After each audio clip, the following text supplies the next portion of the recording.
Phinde ngibingelele futhi obaba omama insizwa intombi Sunday School umphathi wasicelo nasiphathele ikhamera egameni elihle lomsindisi wethu owazidela ngenxa yethu Nkosi yamakhosi yethu Jesu Kristu inkosi.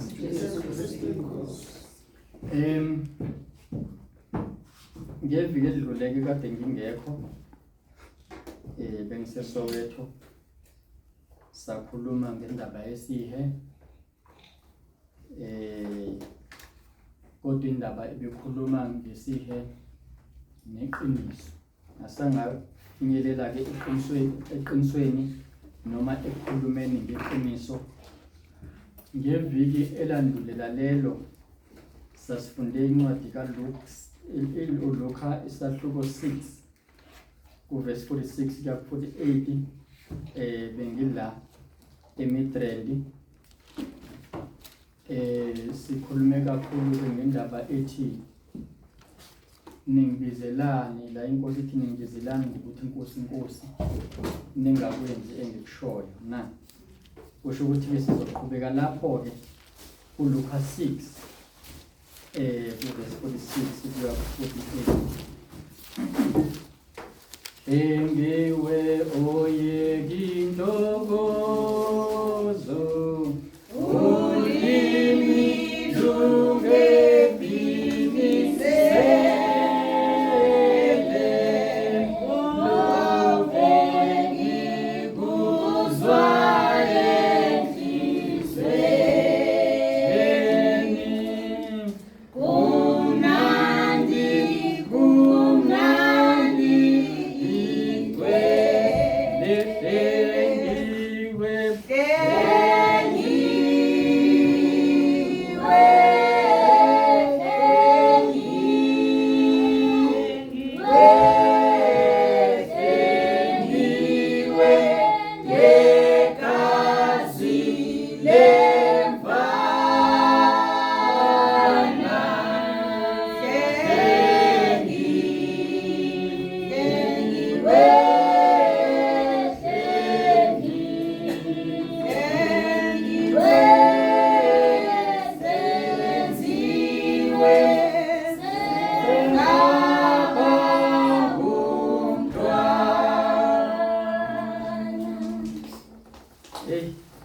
asimbonge bazalwane uNkulunkulu sihlengile wasihlenga saze saba ngabantwana.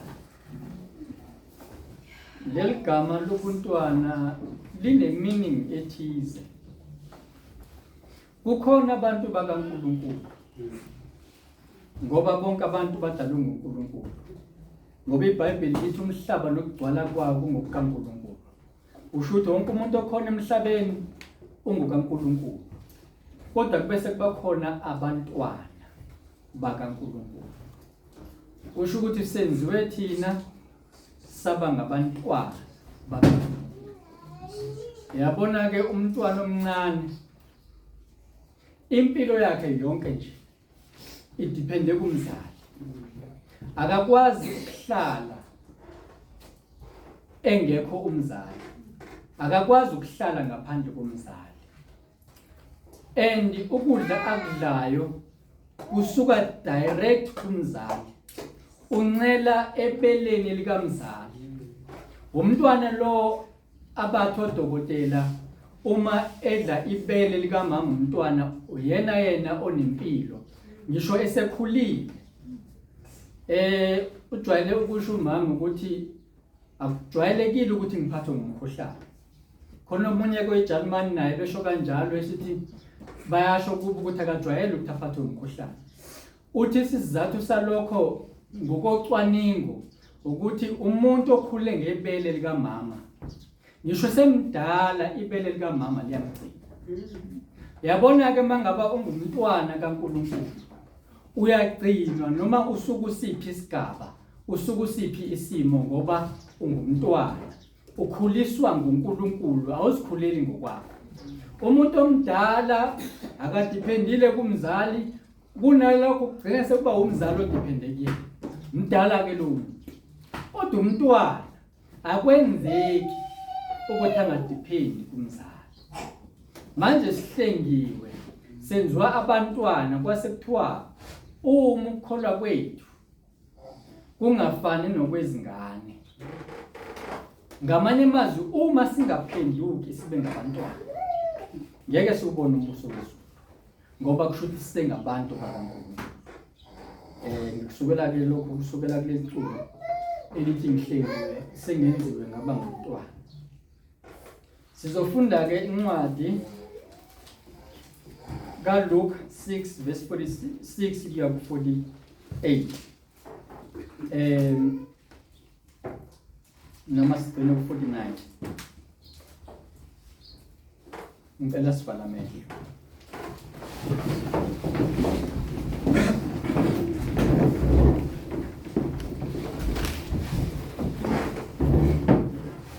Baba wethu osezulwini, siyacela ukuthi kulesi sikhathi impela Nkosi usenze abantwana, usiphe inhliziyo yobuntwana, umoya wokulalela uNkulunkulu othu namandla. uNkulunkulu othu ingcwele, sihambe phambi kwakho singabantwana bakho, naphambi kobuso bakho Nkosi ubone abantwana bakho, singazibizi ngabantwana bakho kanti wena Nkosi usibona singabanye nje abantu abafana nabantu basezweni. Ngoba ushibe ezweni lakho Nkosi ukuthi sisholoni kuwe ukuthi Nkosi singawenzi amazwi akho, ngoba umntwana uyalenza izwi likamzali wakhe. Siza kuwe ke uNkulunkulu othu namandla, njengalokhu sesiculile ukuthi sesenziwe saba ngabantwana. Qhubeka nakulesi sikhathi Nkosi ukusenza sibe ngabantwana. Uma kukhona ingxenye empilweni zethu engakabi ubuntwana, engakakhombisi ukuba ngumntwana, siguqule namhlanje Nkosi ngezwi lakho ukuthi sibe ngabantwana. Wena oshilwe ezweni lakho ukuthi uma singathetheleli Nkosi abantu abasona izono zabo, uma singathandi izitha zethu, angeke sibe ngabantwana bakaBaba osezulwini. Ubuntwana kusho lokho ke ukuthi umuntu uxolela wonke umuntu, athande wonke umuntu, engenagqubu namuntu. Noma ngabe kukhona umlwisayo njengomntwana, idlula masinyane indaba. Umntwana uyakwazi ukuthi umshaye manje aphinde azokhala kuwe, aphinde azohleka esekhohliwe ukuthi uke wamshaya. Sicela leyo inhliziyo Nkosi, sicela lowo moya Nkosi, inhliziyo ehlanzekileyo, inhliziyo yobuntwana uNkulunkulu othu ingcwele nakulesi sikhathi. Siguquleke Nkosi ngezwi lakho, ngoba Nkosi wenzile izinto emhlabeni esizibonana esingaziboni ngezwi lakho. Namanje ke Nkosi siyacela usenze sibe yilento othanda ukuthi sibe yiyona namhlanje. Sicela egameni elihle lomsindisi wethu uJesu Kristu ophilayo. uJesu Kristu uyinkosi.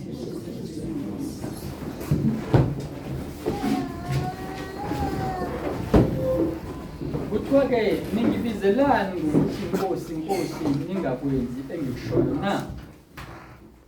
Yilo nalo oza kimi ezwe amazwi ami awenze, ngonikhombisa lowo afana naye.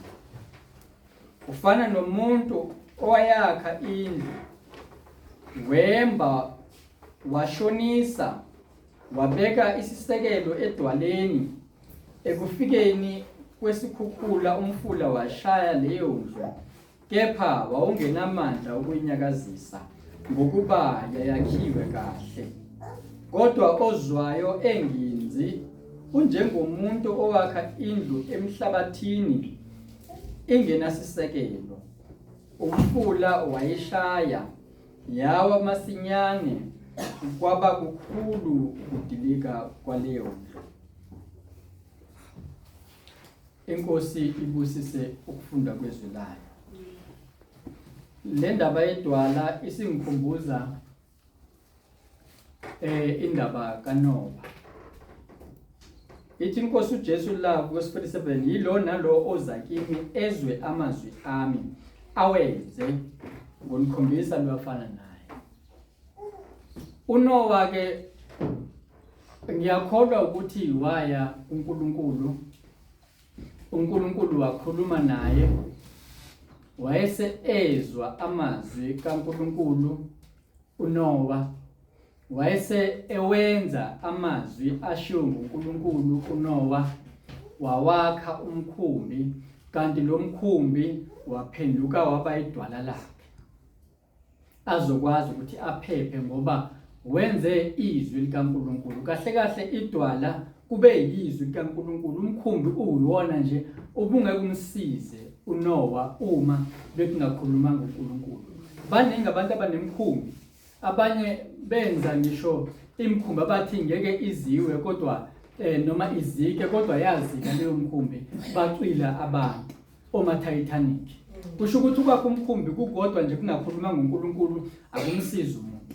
Ukwenza izinto ezaziwa ngokuthi ziyamsiza umuntu kodwa zibe zingesiyona intando kaNkulunkulu, noma lezo zinto zingenziwa ngentando kaNkulunkulu, akumsizi umuntu lokho.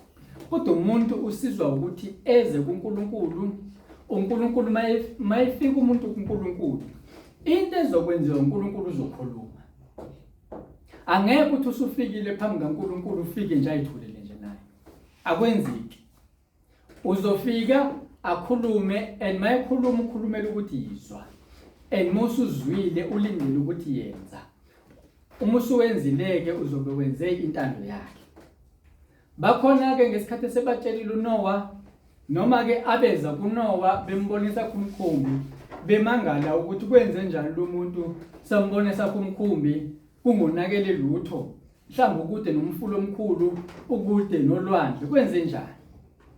Abanye ngikholwa ukuthi bayifikela bona base bethola intshumayelo ukuthi no, uNkulunkulu ukhulumile, kodwa ngoba abalizwanga izwi likaNkulunkulu bafikile kuyena, ngoba kuthiwa lana yilo nalo oza kimi, bafikile kuNowa and balizwa izwi likaNowa, kodwa inkinga isekuthaneni abenzanga.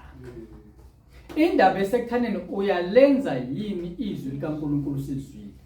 Yabona okokuqala mawukwazile ukuya kuNkulunkulu noma enkosini uJesu unenhlalo, ngoba kukhona abangakwazanga ukuya kuNkulunkulu, abangeke ke balizwe izwi likaNkulunkulu ngoba bayanga uNkulunkulu. Ngenxa yalokho ke basenkingeni. Namhlanje ke sizokhuluma ngokuza kuJesu. Yona ndaba ke esizogxila kuyona namhlanje. Indlela yokuza kuJesu. Ukuze sikhulume ngale ndaba ukuthi njengoba sonke sila endlini size ngoba nakho sithi size kuJesu. Kodwa kukhona indlela abantu abeza kuzo kuJesu kodwa baphinde bamshiye ngenxa yendlela abeze ngazo. Kukhona abathi beze kuJesu kodwa bagcine bengalenzanga izwi lakhe noma bengalizwanga, kodwa futhi bebesukela bebesuka khona bethi beza kuJesu. Kukhona abeza kuJesu ethe uJesu uyindlela nokuphila neqiniso, ethe akekho oza kuBaba ngaphandle kwakhe, kodwa abanye bagcina bengafinyelelanga kuBaba ngoba bengakwazanga ukuthi balenze iqiniso. Manje ke inkosi ithi lo muntu ongalenzi izwi lakhe ufana nomuntu wakhe emhlabathini, njengoba nje sakhile emhlabathini. Yabona ukuthi la sakhe khona umhlabathi, sonke imizi yethu yakhelwe emhlabathini.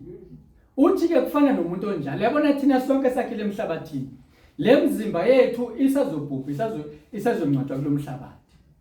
Umuntu wakhe emhlabathini ke lo. Kodwa umuntu olizwayo izwi likaNkulunkulu alenze ufana nomuntu wakhe edwaleni. Ngamanye amazwi idwala ke linguJesu, akakhile la emhlabeni, owakhe umuzi ukuJesu phezulu. Singawubona umuzi wakhe la emhlabeni, kodwa isakhiwo sakhe sangempela asikho la, asibonwa ngamehlo enyama. Ngobani? Wakhe kuJesu ngoba esenza izwi alizwile likhulunywa kuye. Lasogxila kakhulu ukuthi yilo nalo oza kimi. Sikhuluma la ngokuza kuJesu. Ithi inkosi uJesu lapha kuJohn 6, akekho oza kuye engadonswanga nguBaba. Kusho ukuthi wonke umuntu oze enkosini ingoba edonswe nguBaba. Kodwa ikhona indlela yokuza kuJesu noma ngabe umuntu udonswe ubaba noma udonswe yini ke engagcina engaphethanga ekuhlaleni nenkosi uJesu. Ngokwethu ke ngokobuntu nokubuka iBhayibheli, umuntu uza kuJesu ngoba ebona isidingo anaso. Yabona umuntu mayegula azibona ukuthi nginesidingo sokuthi ngiye kudokotela, ingenxa ukuthi uyabona ukuthi angikwazi ukuyisiza, ingenxa ukuthi uyabona ukuthi izinhlungu engibhekene nazo angikwazi ukuzimela, ngidinga usizo, ngidinga ukuya kulo engimaziyo ukuthi mangiye kuyena hleze ngisizakale. Abantu ke abaya enkosini uJesu ngabantu ke abasuke bebone isidingo ngokobuntu ukuthi yabona manje sengihambile ezweni, ngikhulile manje, kodwa sengiyasibona isidingo sokuza enkosini uJesu. Angikhulumi mina ngumntwana okhule elandela abazali njengami ngilandelile abazali ngaye enkonzweni, ngoba banele noma ngalandela umkhulu nogogo banele bashona kwaphela ukuya enkonzweni, ngoba ngakasibona isidingo sokuya enkosini uJesu. Kwaze kwabiza ukuthi inkosi ifike kumina bese ngiyasibona isidingo sokuya kuyona inkosi. Wena ke ususibonile yini isidingo sokuya enkosini uJesu? Yini oyilindele? Uma usufikile kuyona inkosi uJesu, yini oyilindele? Kukhona yini okulindele noma ngabe mhlambe uye ngoba nakubona abanye beyinkosini uJesu, noma mhlambe uzwe abanye befaka ukuthi ngaya kuJesu mina kwenzeka lokhu nalokhu nalokhu, noma wena ube nesidingo esisuka ngaphakathi kuwena ukuthi namhlanje ngiyanquma ukuze enkosini uJesu ngoba ngiyasibona isidingo sami, and angiyi ngoba ngijabulisa umkhwenyana wami, angiyi ngoba ngijabulisa unkosikazi wami, angiyi ngoba ngijabulisa umfundisi oseke washumayela kimi nakho usefike kaningi usezozaphatheke kabi umfundisi, ngcono ke ngiye enkosini uJesu. Cha, isizathu kufanele sisuke kuwe kujuleni kwenhliziyo, ngoba uma singasukanga kuwe usenkingeni, ngoba uzomshiya, uzosufikile kuyena ungalizwe izwi lakhe, ngoba mase ufike kuyena into azoyenza uzofika khulume. Mhlawumbe uyacabanga wena ukuthi hayi nangu ufakazile wathi bengigula ngaye enkosini uJesu ngaphila.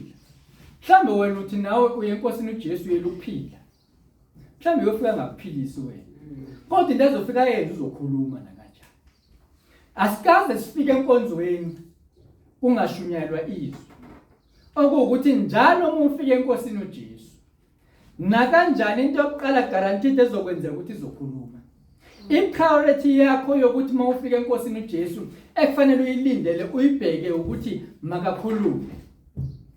Kwesinye isikhathi ke uya enkosini uJesu ngomkhuleko, noma ke uya ngomkhuleko enkosini uJesu, into ekufanele uyazi ukuthi kumele uyibheke ukuthi makakhulume phela. Yini indaba ukuzofika ukukhulume wena, ukhulume wena yena angakhulumi? Kanti lokudlelwane benu ukuhamba kanjani? Kukhuluma umuntu oyedwa nje kuphela, omunye akakhulumi? Kufanele njalo ma uze enkosini uJesu wazi ukuthi kumele ngizwe ikhuluma bese lokho ekukhulumile ngikwenze. Uma siza kuye kumele sikholwe. Size enkosini uJesu ngokukholwa. AmaHebheru 6 uverse 1b, angizokusho lonke ivesi. Verse 1b, sorry, uverse AmaHebheru 1 AmaHebheru 1 uverse 6b, sorry. AmaHebheru 1 uverse 6b. Ngokuba ozayo kuNkulunkulu umelwe ukukholwa ukuthi ukhona nokuthi ungumvuzi walabo abamfunayo. Ngokuba ozayo kuNkulunkulu umelwe ukukholwa ukuthi ukhona nokuthi ungumvuzi walabo abamfunayo. kusho ukuthi uma uqala ufike enkosini uJesu, into yokuqala uNkulunkulu ayilindele kuwena ukuthi uze unokukholwa. Bonke abafika enkosini uJesu benokukholwa bafika basizakala. Olufunda iBhayibheli, wonke umuntu ofike enokukholwa izithi inkosi uJesu hamba ukukholwa kwakho kukusizile. Ngoba njalo uma ufika enkosini uJesu kufanele ufike unokukholwa ukuthi sengize kuNkulunkulu odalile izulu nomhlaba, ongehlulwa yilutho, nanoma yini engibhekene nayo ngiyakholwa ukuthi lo ngehlulwa yilutho uzongixazululela inkinga engibhekene nayo. Kodwa ke la kuthiwa ke nokuthi ungumvuzi walabo abamfunayo. Kusho ukuthi kungenzeka ufike nokukholwa enkosini uJesu bese kuyatholakala ukuthi usufikile awumfuni. Kusho ukuthi isimanga senkosi le, isimanga sikaNkulunkulu, uthi usufike phambi kwakhe, nawe usufikile kuyena, bese yena ubiza wena ukuthi umfuni noma ngabe uthi wena usufikile. Ngoba uma ungamfuni wena uthi hayi sengifikile phela, awumfuni, ngeke akuvuze noma ngabe ufike nokukholwa. So ufika nokukholwa nokumfuna ukuze akuvuze ngalokho okufiswa inhliziyo yakho. Lezi zinto zombili uma ufisa ukuvuzwa kumele zibe khona, ukukholwa nokumfuna. Kumele sikholwe uma siza kuye. Umuntu ke nongowezizwe, yebo inkosi ishilo yathi akekho oza kuyo engadonswanga ngubaba. Siyazi ukuthi uNkulunkulu wakhetha uAbrahama ukhokho wethu nesizwe asakha ngoAbrahama, ngoba uNkulunkulu uyakwazi ukuzakhela isizwe sakhe esisusela nje kumuntu oyedwa. Lesizwe sakhe esesikhethile wasibizela ukuthi sizoba ngabantu abahlala eKhenani, lapho kuchichima khona ubisi noju lwezinyosi. Yabona ke makuthiwa kuyachichima kusho ukuthi lezi zinto umuntu akayisebenzi kangako ngamandla akhe, kodwa into ezivele zibe khona. Inyosi vele zifike nje zizakhele nje uju lwakhona, uyayidlela nje wena. Ileso sizwe ke ayisikhethile uNkulunkulu.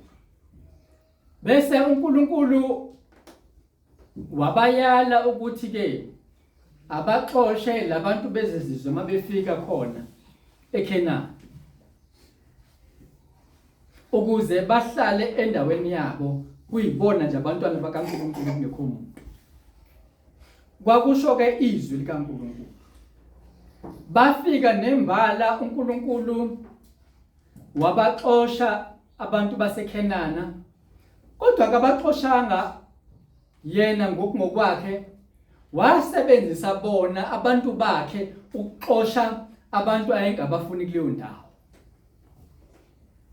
Indlela ke uNkulunkulu asebenza ngayo ngabantwana bakhe, uzenza izinto emhlabeni ngabantwana bakhe. Khona la siyakhona. Wayese uNkulunkulu mayisebenzisa izandla zabo ukuthi babaxoshe, wababela indawo zabo ngokwezizwe zabo. Lezi zizwe ileso naleso sizwe bekumele silwe nendawo bekumele siyithathe. Kodwa sithola ukuthi lezi zizwe ngesikhathi zinamandla ayifakwe nguNkulunkulu kuzona ukuthi zinqobe laba bantu, kunabantu ezingababulalanga baseKhenani, zabavumela ukuthi bahlale nazo lezi zizwe. Ngesikhathi zivuma, lithi iBhayibheli, ngoba babenamandla zabasebenzisa laba bantu. Kusho ukuthi abantwana bakwaIsrayeli bajabulela noma basebenzisa labantu baseKhenani, kodwa futhi behlala phakathi kwabo abantwana baseKhenani. Kodwa futhi uNkulunkulu ubengababizelanga lokho, ubebabizele ukuthi bahlale eKhenana, bona bengabantwana bakaNkulunkulu, bona benamandla base beya decide ukuthi hayi bona bazozakhela izigqila zabo into engashwongo uNkulunkulu, ngoba uNkulunkulu akafuni ukuthi ke siede ezwini lakhe noma sisuse. Bayitholela nje uNkulunkulu. Ekugcineni lezo zizwe zaba ugibe phakathi kwabo. Uyabona ngesikhathi bekhula laba abancane, laba bamaKhenani bephakathi kaIsrael begqilazwa noma besetshenziswa ngokusho kweBhayibheli, babekhula ngaphakathi ekujuleni kwabo besazi ukuthi thina siyena uIsrael, noma singahlala la kwaIsrael kodwa siyena thina uIsrael. Ekugcineni sebekhulile baba yisizwe saphinde futhi sagcine sagqilazwa uIsrael. Kancane kancane uIsrael manje usephethwe yilezi zizwe. Ngobani? Bamvumele ekuqaleni besenamandla. uNkulunkulu ke wayehlose ukuthi amaKhenani makasuswe aphele kwaIsrael. Kodwa bona abantu abawasusanga bonke. Ngamanye amazwi, uNkulunkulu simisele ukuthi njengabantwana bakaNkulunkulu sidile nezinto zikaSathane empilweni zethu ziphele zonke, singahlali nezinto zikaSathane. Ngoba ekugcineni lezi zinto zizoba ugibe kithi. Ekugcineni lezi zinto zizokuvimba ukuthi ungene ezulwini. Bese ugqilazwa izono ususesihogweni. Lezi zinto zigcinile wangayisusa. Ngithi ke ngikhuluma ngabantu baseKhenani la. Uma sibheka lapha kuMateyu 15 siqale lapha kuverse 21. Ngizama ukuthi ke abantu baseKhenani kahle kahle bekumele kube ngabantu abangatholakali kwaIsrael ngokohlelo likaNkulunkulu. Kodwa la sofuna khona sothola umuntu waseKhenani. Lapha kuverse 21 masiqala khona kuthiwa uJesu ephuma lapho wamuka waya emaphandleni aseThire naseSidoni. Bheka kwavela emkhawulweni yakhona wesifazane waseKhenani. Wakhala wathi, "Ngihawukele Nkosi, ndodana kaDavide, indodakazi yami ikhwelwe kabi idimoni." Lo muntu waseKhenani kodwa kwaba nenhlanhla. Yazi abantu basezweni ma behlelwa inkinga, izingane zabo zehlelwa inkinga, bakhomba abantu kubathandazi, bayeza ngomeni nasenyangeni, bafike bathi izangoma nenyanga zithi hayi wena uthakatha umakhelwane wakho. Ngamanye amazwi sizoqala ingxabano lezi zangoma, ngoba vele uSathane inhloso yakhe nje ukuthi nje akube nesiphithiphithi emhlabeni. So ingqondo zabo labantu ngoba bakhwelwe imoya kaSathane vele bazi ukuthi mabaye koSathane abanye ukuthi bawuxazulule inkinga zabo, base ke zenziwe lezi zinto zibe wesi. Kodwa lo wesifazane waba senhlanhleni ukuthi ngiyakholwa ukuthi wezwa ngoJesu. Wayese eza enkosini uJesu. Khuluma ngokuza enkosini uJesu la. Weza enkosini uJesu kodwa engesiyena kwaIsrael, engesiyena kwaJuda, engesiyena owaseSamaria, owaseKhenani nje, umuntu wezizwe phaqa ngokupheleleyo. 100% heathen. Kodwa ngenxa ukuthi wezwa ngenkosi uJesu, besithi inkosi uJesu kuzosuka abantu empumalanga nasentshonalanga, abezizwe bayohlala noAbrahama bese abombuso balahlelwe ngaphandle. Indaba ebuhlungu ke leyo, ngoba thina singabombuso. Ufika futhi umbiza kahle uthi ngihawukele Nkosi, ndodana kaDavide. Hayi ubelizwe kahle izwi lamthinda lo wesifazane waseKhenani, wasebona ukuthi isixazululo sami ukuze enkosini uJesu. Ngithe eqaleni umuntu uze enkosini uJesu ngoba enesidingo, ngoba kunento emhluphayo yena uqobo lwakhe. Uqale ezwe ngenkosi, awazi ezwe ngamandla ayo, bese kufika yena ezozi-experiencela, ezozizwela yena lamandla enkosi, ngoba ngeke uwezwe wena ungayanga kuwona. Ungayanga enkosini uJesu ngeke uwezwe amandla enkosi uJesu. Excuse me. Uthi ke ngihawukele Nkosi, ndodana kaDavide, indodakazi yami ikhwelwe kabi idimoni. Kepha kamphendulanga ngazwi. Base besondela kuye abafundi bakhe bamncenga bathi, "Mukise ngokuba uyakhala emva kwethu." Kwakufanele abafundi bakhe bathi akasuswe lo muntu, ngoba kahle kahle singathi wayebanga umsindo. Kufana nomuntu oyisoni ethi uyakhuleka, ufanele nomuntu njengoba ngumsindo. Inkosi ayiphendulanga ngazwi, hayi ngoba ingamzwanga, ngoba umuntu oyisoni lona, ngoba vele inkosi ayizizwe izoni noma ayiziphendula izoni. Kodwa siza ukuthi uNkulunkulu futhi uhlala endaweni engcwele, nakuyo inhliziyo exhobozekileyo. So indlela asizakala ngayo lo wesifazane ukuthi noma ngabe ube yisoni, wawela ohlangothini lokuchobozeka kwenhliziyo ukuze athole umusa kuNkulunkulu.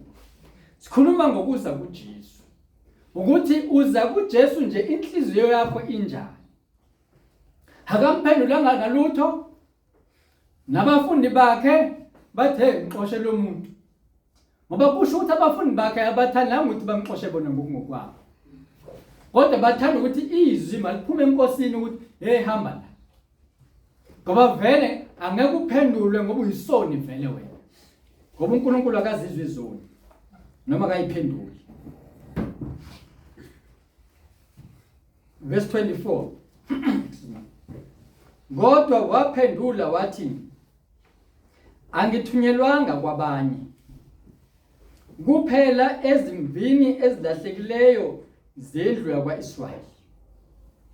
Yamuzwa uthini? Uqale wamziba kangamphendula.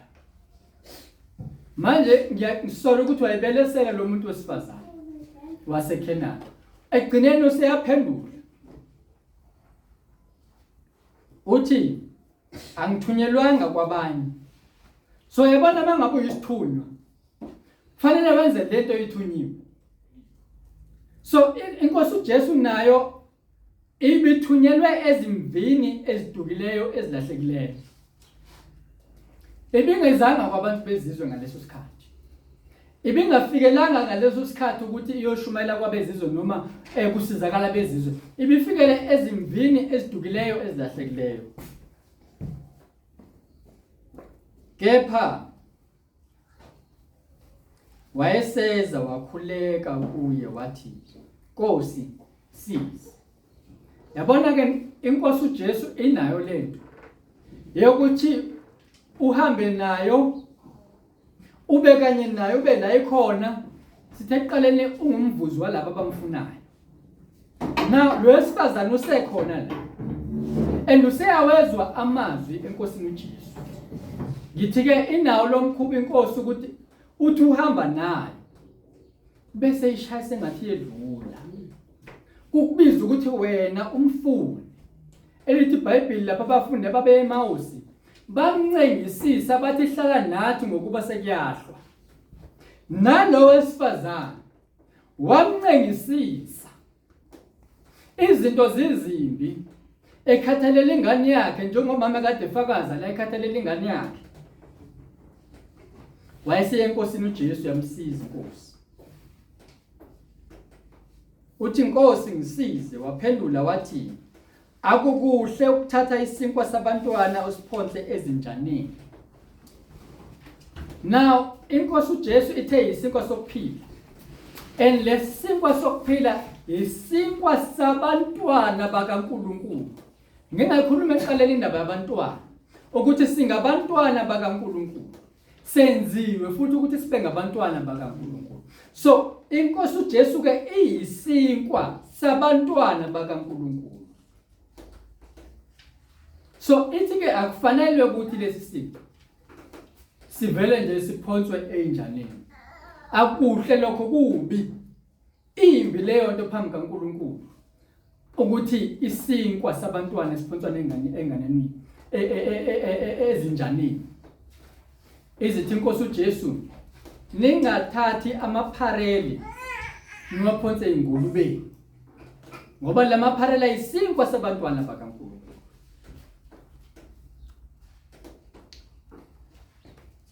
verse 27.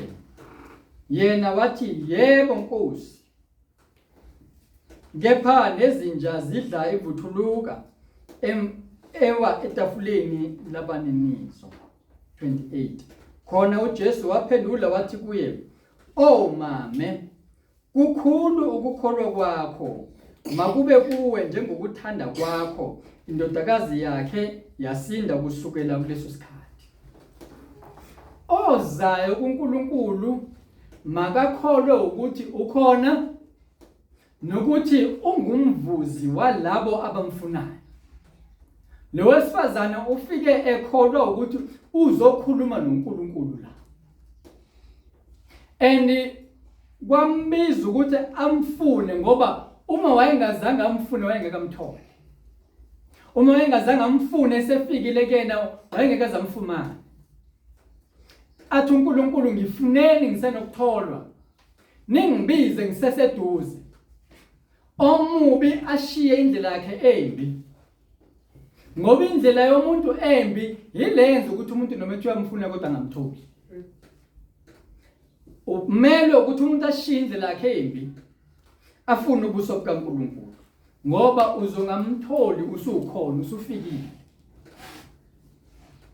Ngoba sikhuluma ukuthi yilowo nalo oza kimi. Kunezinto ekufanele umuntu noma ezilindeleke kumuntu oza enkosini uJesu ukuthi uza njengayiphi indlela, uza kanjani, wena ufika wenzeni uma usufikile kuyena.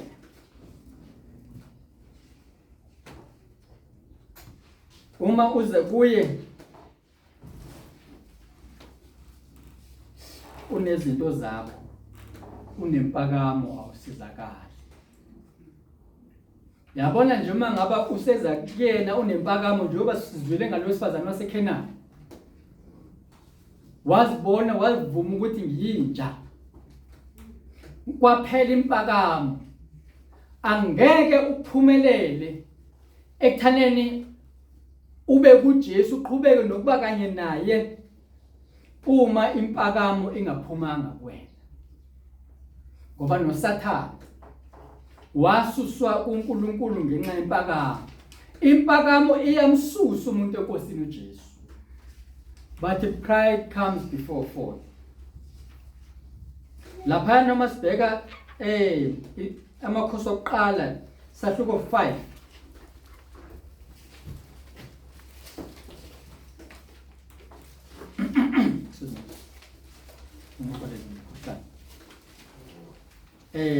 First Kings chapter 5.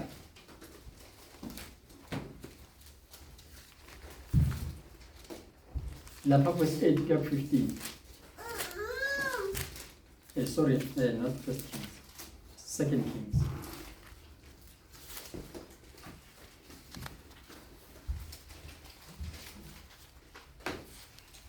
Siqale lapha verse 8. Wathi uElisha umuntu kaNkulunkulu esezwile ukuthi inkosi yakwaIsrayeli iqebulile izingubo zayo, wathumela enkosini wathi, "Uqebulelani izingubo zakho na? Makeze kimi aze azi ukuthi kukhona umprofeti kwaIsrayeli." Wayesefika uNahamani namahashi akhe nezinqola zakhe wema ngasemnyango wendlu kaElisha. uElisha wathuma isithunywa kuye ngokuthi, "Hamba ugeze kasikhombisa eJordani kuyakuthi inyama ibuyele kuwe uhlambuluke." Kepha uNahamani wathukuthela wahamba wathi, "Bheka bengithi uyakuphumela nokuphumela kimi, eme abize igama likaJehova uNkulunkulu wakhe, aphunge ngesandla sakhe phezu kwaleyo ndawo aphilise onochopho." 12. O-Anama noFaripari imifula yaseDamaseko abangcono kunawo onke amanzi akwa-Israyeli na? Ngingegeze kuyo yini ngihlambuluke na? Wayesephenduka wahamba ethukuthele. 13. Kepha izinceku zasondela zakhuluma kuye zathi, "Baba, uma umprofeti ebekhulume kuwe into enkulu, ngabe ungayenzanga na? Kakhulu kangakanani uma ethi kuwe geza uhlambuluke na? Wayesehla, ekubalekile ukwehla bazalwane.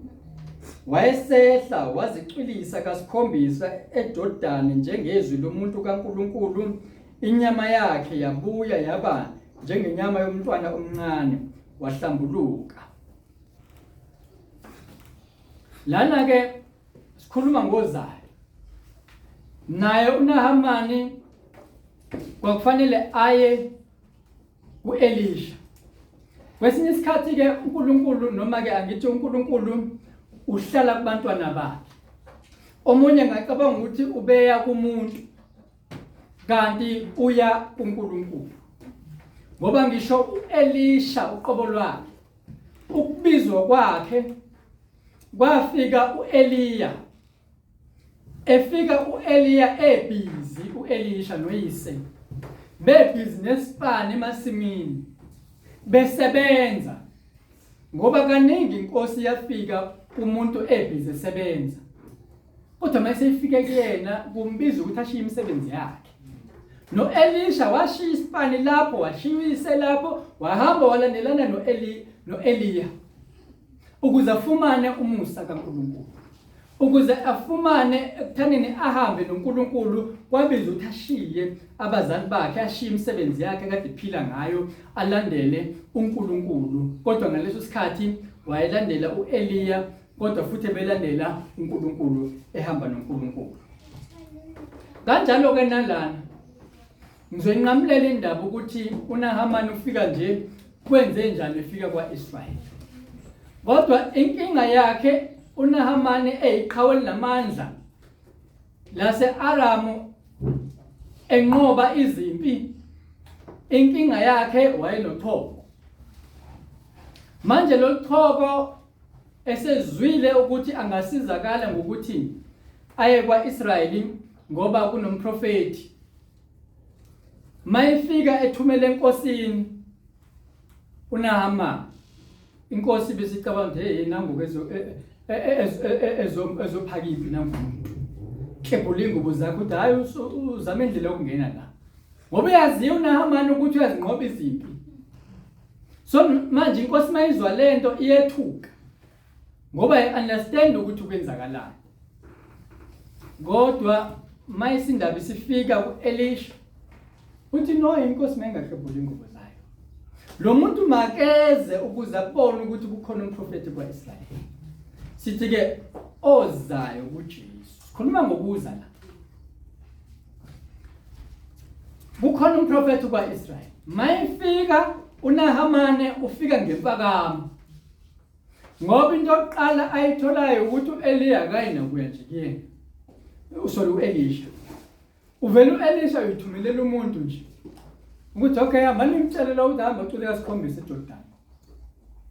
Qedile njalo uElisha. Uyenzile into ayitshelwe uNkulunkulu. Lo phakeme uthi hayibo. Number 1 lo muntu akezi kumina. Azokhuluma noNkulunkulu wakhe phambi kwami ngizwe ukuthi kanti umuntu ukhuluma kanjani noNkulunkulu. Number 2, uzothanda ngizocwile kulomfula longelutho waseJordani okwaIsrael. Ibingekho neminye imfula engcono ebengingacwila kuyona, ebengathi mangicwila kuyona ngiphiliswe. Ingqondo yomuntu ke leyo uthi uza ngoba ezodinga usizo, ngoba ngithe uze enkosini uJesu usuke ezibona yena enesidingo. uNahamani uya nje kwaIsrael ngoba uzibone yena enesidingo esezwile ukuthi angasizakala. So na unesidingo yena, kodwa manje usafika nempakamo. Impakamo le ebingeke imsize esidingweni sakhe. Ngoba mawuza kuJesu shiye emuva impakamo ukuze ukwazi ukufinyelela enkosini uJesu.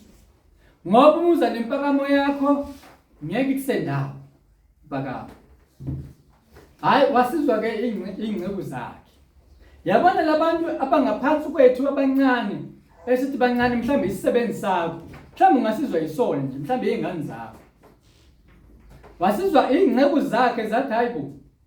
Yazi lo muntu bakuthiwa mhlambe ubekutshela izinto enkulu, mhlambe athi hayi khokha 5 million mhlawumbe uzama uzuthola ngoba nakho ufuna ukusizakala kuyini ukuthi ke hambe uyocela lapha eJordan ka7 bese uyaphila ayibheka unahamani lendothi yazi labantu baqinisile ngoba kuyamsiza ukuthi umuntu alalele wabona ukuthi labantu baqinisile wahamba wacela kasikhombisa eJordan waba nesikhumbi sihle yazi nami ngiyafisa uba nesikhumbi sifana sikaNahamani esalesengane mhlawumbe nathi sonke siyafisa nje omama baze bafake o-makeup nje bafuna uba nezikhumbi ezifana nezengane kodwa Nahamani ngokuza kuNkulunkulu nje wasizakala inkingeni ekade ebhekene nayo ngoba mawuze enkosini uJesu kufanele ukholwe uphinde futhi wazi ukuthi ingumvuzo walabo abayifunayo abamfunayo wenze njalo ke uNahamani enye into ke uma size enkosini uJesu sivuma izono sizithobe mawuze enkosini uJesu nje azivuma izono uzithobe Luke 15 verse 17 kuya verse 19 lethi iBhayibheli kuthese kusile kuyo yathi bangaki abaqashwa bakababa abanokudla okuningi kanti mina ngiyafa indlala lapha verse 18 ngiyakusuka ngiye kubaba ngithi baba ngonile kulo izulu naphambi kwakho into yokuqala ofikayo uma ufika enkosini uJesu uyavuma ukuthi wonile wone qala ezulwini ngoba yilona lakubona kusesemcabangweni ukwenza kwakho ungakaqali nje uzenza izinto kumuntu nani kodwa indaba yaqala ngaphakathi kuwena ithi inkosi uJesu okuphumayo noma okungenayo akumngcolisi umuntu kodwa okuphumayo ngoba okuphuma kumuntu izinto ezimbi ukubulala ukungcola ukuthakatha ukufebe nani kuphuma phi kuphuma ngaphakathi kumuntu manje ukuthi ke ngonile kulo izulu naphambi kwakho so ufika nje kubaba wakhe akaqala landa indaba ukuthi kade ngihlezi endaweni ukuthi koba nje nanzi inkinga yami engibhekene nayo ngicela manje uzongixazulula le nkinga ngicela ungcono nami ungiqashe ngibe isisebenzi sakho no lezo zokuthi ngiqashe ngibe isisebenzi sakho ngibulawa indlala mina sekunje ngokugcina lokho abantu bathi befika enkosini uJesu bafike bazobika inkinga zabo Nkosi Jesu philisa uma wami philisa ingane yami nani kodwa lo indodana yolahleko into yokuqala nje ivuma izono zayo sivuma kuNkulunkulu nakuyise indaba yakhe uyendlalela ngezono lo sifazane ke sikhulume ngaye kena ube ngayazi indaba yokuvunywa kwezono ngikholwa yiloko wavele wafika nje enkosini kodwa lo ukhuluma ngokuthi ngonile akusafanele ukuthi wayindodana yakho ngenze ngibe njengomunye wabaqashwa bakho uyabona ukuzithoba la noma ezazi ukuthi ngizalwe yile ndoda nangu baba wami kodwa ngenxa yokubona kwami angisafanele ukuthi ngibe umntwana wakho ngcono kungenani ungenze nje isisebenzi ngokuyithoba lokho hayi impakamo kaNahamani engamsiza umuntu uza nokuyithoba evume izono zakhe sesizophetha oza enkosini uJesu udela inyama yakhe moza nje enkosini uJesu uzidela wena ushiya konke okunye ngemuva uzidele ngoba umuhlule ukuyidela uyolahlekelwa usufikile Luke 14 verse 25 no 26 kwakukhona naye iziqubu eziningi waphenduka wathi kuzo uma umuntu eza kimi sikhuluma ngokuze enkosini uJesu la engamzondi uyise nonina nomkakhe nabantwana nabafowabo nawodadewabo, yebo nokuphila kwakhe, angebe ngumfundi wami. Disqualified.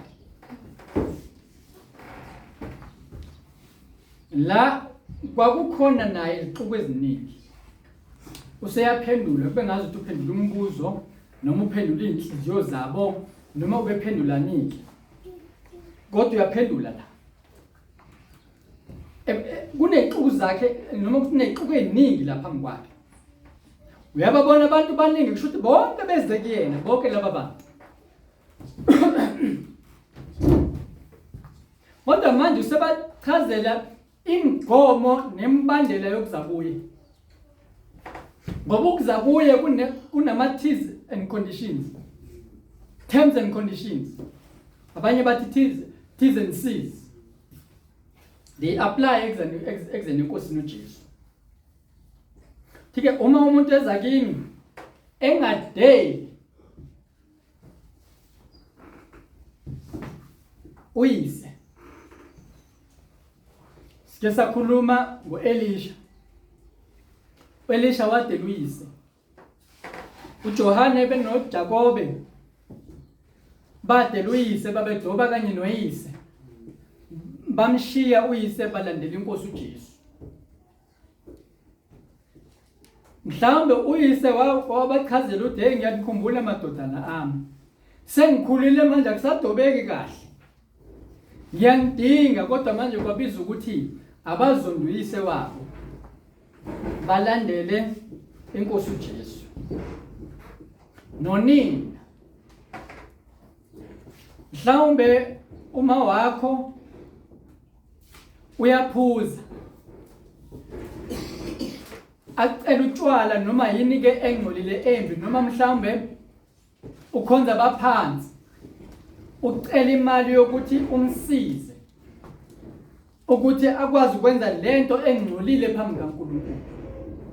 Kodwa inkosi uJesu ithi mdele noma ubaba wakho noma ubani ozokwenza izinto engcolileyo noma ephambene nentando kaNkulunkulu, mdela ngamana akutshela ukuthi awuhloniphi wena. Angamana akutshela ukuthi leli vangeli lakho liyabheda. Angamana akutshela yonke into ayithandayo. Kodwa wena ngoba uze enkosini uJesu, usibonile okokuqala isidingo sokuze enkosini uJesu awusiyanquma. So imigomo yokuze enkosini uJesu leyo. Nomkakhe nabantwana. Kuthiwa udele nomkakho nabantwana.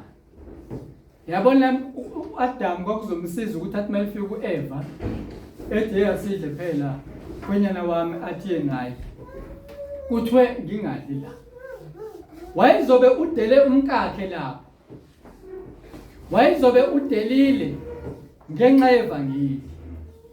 Kodwa kulesi sikhathi uSathane usesebenzise kakhulu lento abathi noma ayibiza uSathane ngokuthi i-women's right.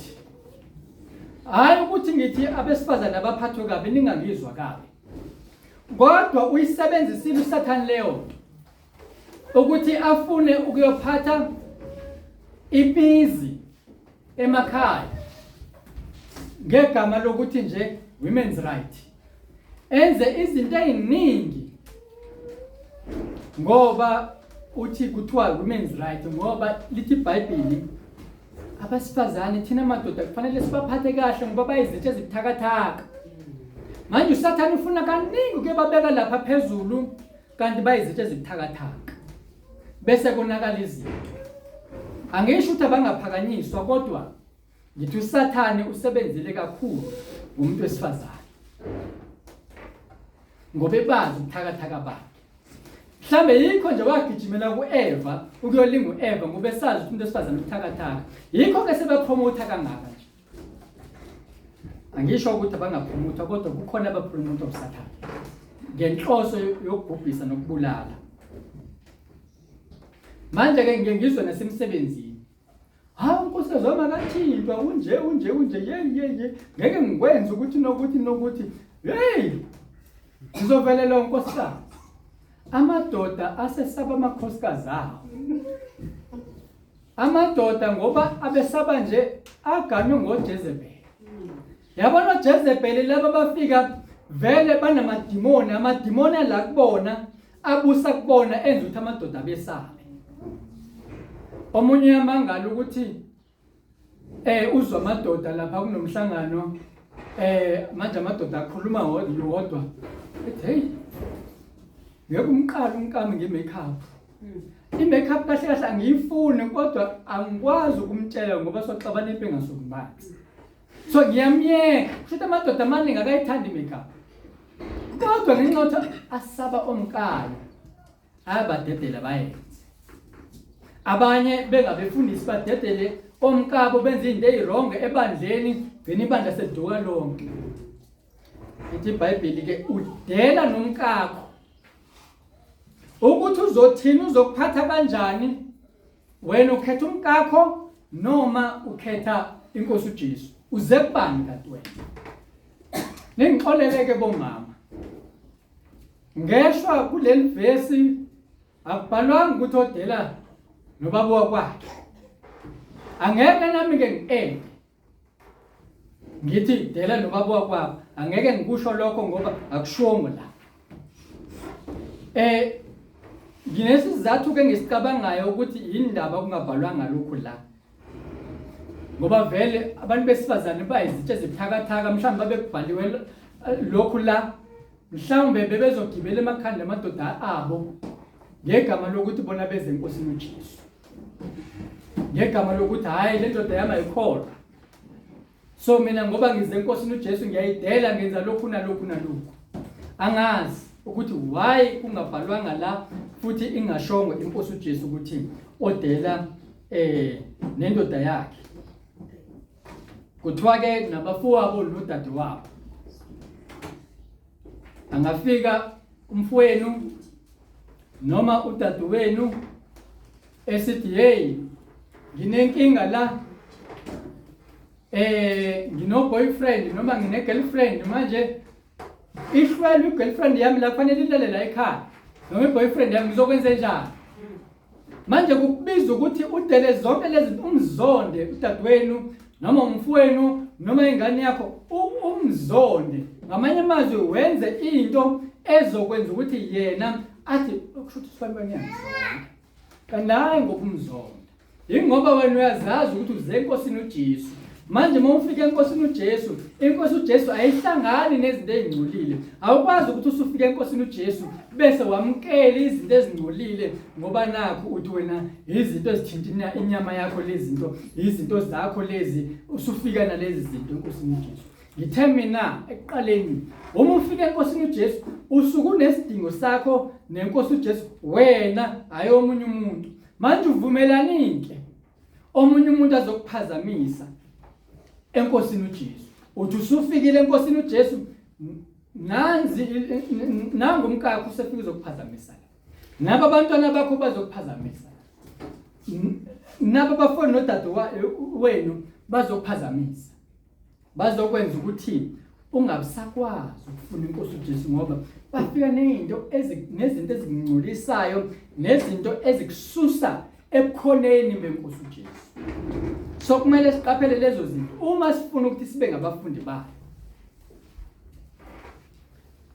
abese thike yebo nokuphila kwakhe angebe umfundi wakhe so makuthiwa ke yebo nokuphila kwakho nomzimba wakho uzokuvukela ufuna izinto zezwe ufuna izinto uNkulunkulu angayifuni kodwa manje kumele uzidele lezi zinto kuthi uswela umsebenzi ulambile uthi ufuna umsebenzi kuthi hayi khipha intshontsho uzothola umsebenzi ithi boss hayi lala nami noma yesilisa noma esifazane ukuze uthole umsebenzi kodwa manje kumele uzidele wena udele ukuphila kwakho ngoba uze enkosini uJesu inkosi uJesu ayizamukela izinto ezingcolile ayiwamukela amantshontsho ayikwamukela ukugwazelwa nokugwazisa, ayikwamukeli. Ngobani? Uze enkosini uJesu. Phuzu lokugcina, uyamenywa noma umenyelwa enkosini uma ukhathele isinto. Eqaleni umuntu oze enkosini uJesu uzibona yini isidimo sakhe. Kukhona lento le wayibheke empilweni yakhe wabona ukuthi ayikhona. Angeke ngisizakale ngingayanga enkosini uJesu. Lapha uMateyu 11:28 uthi, zanini kimi nina nonke enikhatheleyo nenisindwayo, mina ngizakuniphumuza. So uma usukhathele izono, uma usubona ukuthi izono ziyakusinda, uze enkosini uJesu.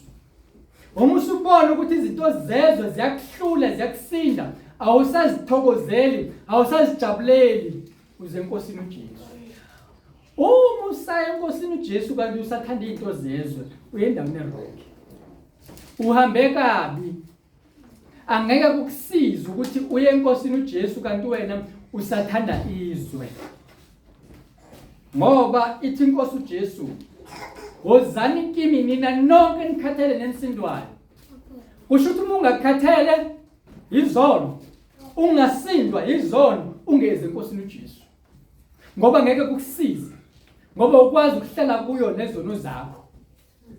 Awukwazi ukuhlala enkosini uJesu nobubi bakho. Uma lezi zinto ezinkinga empilweni yakho noma ozibona ziyinkinga zingakakuhluli, uzunqume ukuthi ngiyinkosini uJesu manje. Ngoba ngikhathele lezi zinto. Ngikhathele ukufeba. Ngikhathele ukuthakatha. Ngikhathele ukuthakatha ukuba kuthakatha emzimbeni. Ngikhathele ukuba kuthakatha kwelikamoya. Ngikhathele ukuphuza utshwala. Bathi ngikhathele ukubhema. Ngikhathele ukubuka ama-pornography. Ngikhathele yilokhu nalokhu nokuhleba nani na ungayicabanga. Uma ungakakhathali kulezo zinto lezo, hayi wena umenywa. Uyokuyifikela nje enkosini uJesu kodwa umenyiwe. Kumenywa umuntu okhathele nosindwayo, ozibona ngikhathele lezi zinto, ngiyasindwa lezi zinto. Ozothi mangabe ezibone lezi zinto zifuna ukungigibela, agijimele enkosini uJesu athi Nkosi, ngize kuwe ngobuthela mangize kuwe ngobuthela. Uma ngikhathele ngisindwa mangize kuwe. Ngicela uzongithwalela lezi zinto. Umuntu akhale kuNkulunkulu avume izono zakhe, athi nazi izinto zifuna ukubuyela kimi. Lezi zinto ngizishiye ngoba ngikhathele izono. Ngizishiye lezi zinto ngoba zingisinda. Khuluma nje ngephuzu lokuthi hoza kimi. Inkosi uJesu. Hoza enkosini uJesu. Uthi siza kanjani enkosini uJesu? Yini esiletha enkosini uJesu masithandaze?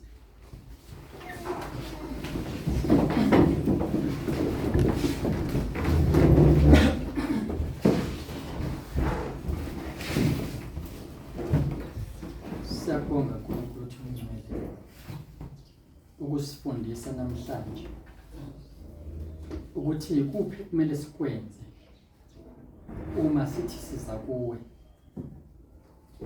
Kanti Nkosi kumele sishiye zonke izinto, sidele ukuphila kwethu, sidele abazali, sidele izihlobo zethu, sidele abangani, sidele Nkosi yonke into eyigugu empilweni yethu. Nkosi sidele impakamo, sidele ukuzazi, sidele Nkosi ukukhukhumala. Bese Nkosi siza kuwe ukuze sisizakale. Ngoba wena Nkosi uthobile ngenhliziyo futhi umnene. Asikwazi ukufika kuwe wena othobile nempakamo yethu. Asikwazi Nkosi ukufika sizibona singcono kunabanye abantu. Siza singabantu abaziyo kanti size kuwe. Nkosi sicela ukuthi usenzele umusa. Ukuthi lezi zinto esesizizwile esingeza ngazo kuwe Nkosi, size ngokuthobeka sivume izono, sizishiye bese Nkosi wena usithwalele imithwalo ngoba sesikhathele isindwa. Nkosi sizofana nowesifazane waseKhenani kuthi noma ngaba kwapha amazwi noma ngabe kuhlungu Nkosi ezakithi kodwa siphikelele ngokufuna ngoba uthe oza kuwe makaze ekholwa ukuthi ukhona aphinda akholwe futhi ukuthi ngumvuzi walabo abakufunayo ngoba Nkosi uma singakufuni sizothi sesifikile kuwe bese siyasuka kuwe njengoSathane wagcina esukile Nkosi ekhoneni bakho ezulwini ngenxa ukuthi ephakeme uNkulunkulu othona amandla owesifazana waseKhenana wagcina Nkosi efumene umusa ngoba akavumanga ukusuka kuwe kodwa wazithoba ezithiba uNkulunkulu othona amandla elalela wonke amazwi owakhulumayo ephendula kuwe Nkosi ngokuzithoba kanti wena ushilo ukuthi Nkosi lo oyakubheka kuye lo onenhliziyo echobozekileyo nomoya owaphukileyo Nkosi ufuna ukuthi size kuwe ngaleyo ndlela Nkosi ukuze sisizakale Nkosi ekufikeni kwethu kuwe ngoba ngeke kusisize ukuthi sifike kuwe nezinto zezwe sifike kuwe nempakamo sifike kuwe nezinto ezingcolile ngoba kuhlala lutho olungcolile siyabonga ke Nkosi ngezwi lakho siphelele namhlanje siyacela ukuthi usiqinise Nkosi ngalo usiphilise ngalo usenze sibe izidalwa ezintsha ubusise lona lo Nkosi olizwayo izwi lakho umphe amandla ukuthi Nkosi alenze ngoba mayelenza Nkosi uyobe uhleli edwaleni linguwe ngoba wena Nkosi Jesu idwala lapha kade kusemakhosi ngiyacela ukuthi ugcine lona lo mzalwane Nkosi nasendleleni Nkosi ebuyele ekhaya ukuthi umgcine noma sesekhaya Nkosi umgcine afuna ubuso bakho Nkosi ngokujula ngezikhathi zonke kusemakhosi ukuze kube phakathi naphakade uzubuye uzolanda ibandla lakho wena uqobo uNkulunkulu othongcwele ulondoloze umoya wethu wonke nomphefumulo wethu wonke nomzimba wethu wonke ungabi nacala kuwe Nkosi uzubuye uzolanda ibandla lakho usilondoloze noma silele noma siqwashile sicela egameni lakho ke msindisi wethu hayi ngoba singcono uJesu Kristu uyinkosi.